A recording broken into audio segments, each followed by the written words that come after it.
Hey, is there an area in your home, like your closets, that's just packed with stuff? Well, that clutter may mean more than just a mess. There's actually some psychology behind the clutter, and it could suggest the type of person you are. Joining us now to explain, Dr. Diane Robinson. She is a neuropsychologist at UF Health Cancer Center in Orlando. Good to see you. Appreciate you coming in today. Good morning. Okay, let's talk about this. A window into our soul, maybe. Dirty closet, what does it mean? Could be a lot of different things. It kind of runs the gamut. It might mean that you're just really, really busy and can't get to it, or that there's something else going on psychologically, perhaps a disorder in there. Amy was talking about one of the TV shows where the house was completely clean, everything was shoved into the closet. I just randomly said it might be hiding something. Is there anything to that or no? Well, you know, sometimes we like to keep up our appearances, and so that's why everything will go in the closet. So on the outside, everything looks like it's okay, but on the inside, we're a little bit of a mess.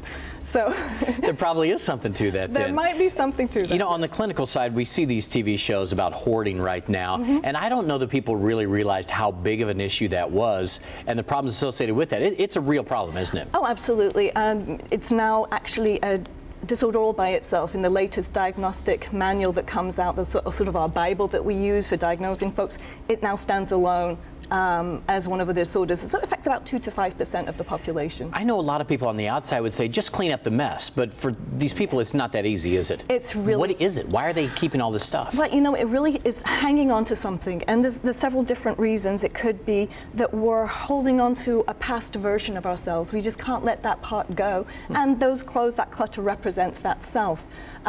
Could be that we just really are one of those folks that like to help out people, and we're holding on to it because someone might need it one day, you know.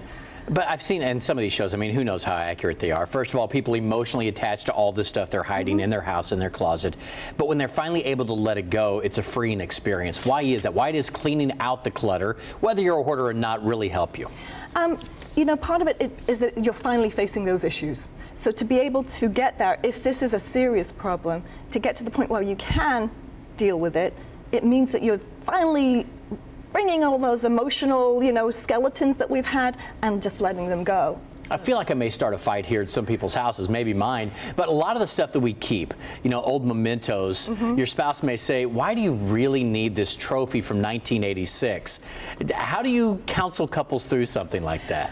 Well, it really depends, but part of it is if you're really attached to something, but it's causing this clutter, and the clutter is therefore causing a lot of stress, whether it's for yourself or the relationship, you can do several things like take photographs of it and then let it go, and perhaps someone else can really have a nice use for that. But then you become a scrapbooker. and then you have stuff, you have an entire room dedicated to scrapbooking. So I guess it's tough. So again, Dr. Diane Robinson, thanks so much. Always great to see you. Appreciate you coming in today.